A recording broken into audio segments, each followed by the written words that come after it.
Good morning, everyone. I hope you had a great break.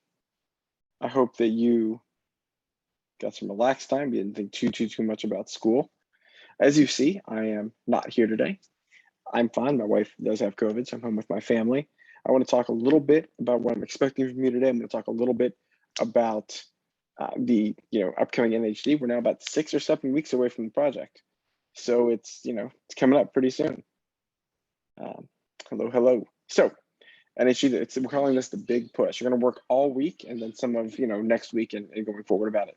Is your project going to be a barrier, or will it break barriers to learning, or will your actions be a barrier in finishing?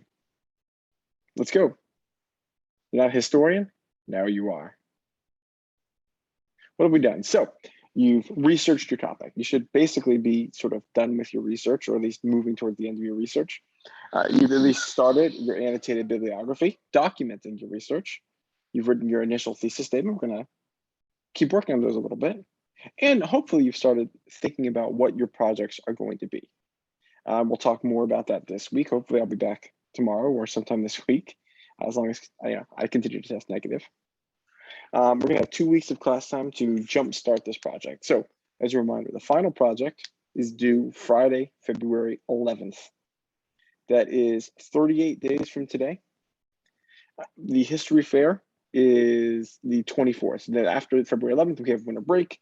And then the history fair is the next week, Thursday of the next week.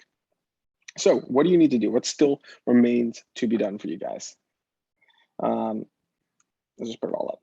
You need to finish your research in the annotated bibliography. You need to finalize your thesis statement, which remember is it's telling us what you're trying to prove. It's an argument. What are you arguing? What do you want readers and judges and Mr. Hujic and I to take away from your project? You need to plan, complete, and edit your actual projects, whether that's a research paper or a presentation or a performance or a website or wherever it is. You need to do that. And at the end, you need to do a process paper. We will talk more about the process paper as we keep going. We've gone through this before, but I want to make sure that this is very clear to you. There are several different categories of projects that you can complete. You can do a documentary, which is like the History Channel. We expect this to be 8 to 10 minutes. It's a filmed video. You can do an exhibit, sort of as if you were being a museum curator, and it'd be roughly 500 student composed words, but of course there's visuals and other things that you would need to do for that kind of project. You could do a website, which would be about 1,500 student composed words. You could do a performance. That would be, you would do that live for me and Mr. Hujic and the judges in 8 to 10 minutes. Or you could do just an old school research paper, one that is just, you're telling us what you've researched, you're trying to prove something. It's argumentative, it's rather than just, just telling us. Every project, needs a thesis, needs historical context and background, needs to explain key events involved in whatever your topic is. It needs to use primary sources. We've talked about this several times. Of course, it needs to relate to the rate and diplomacy theme. It needs to tell us why this is important. What is the impact of your project? Why are you doing this? Why should we care? And finally, you need to have a conclusion. So this week, what is your goal? Try to finish your research in annotated bibliography. You need to focus on revising, updating, finishing, finalizing your thesis statement. You need to plan your project. What are you actually going to do? What are you going to turn in? What is the final work that you're going to do? And you need to begin gathering materials. If you're doing something that requires visuals, if you're going to start or do a performance, you need props, you need all of these different things.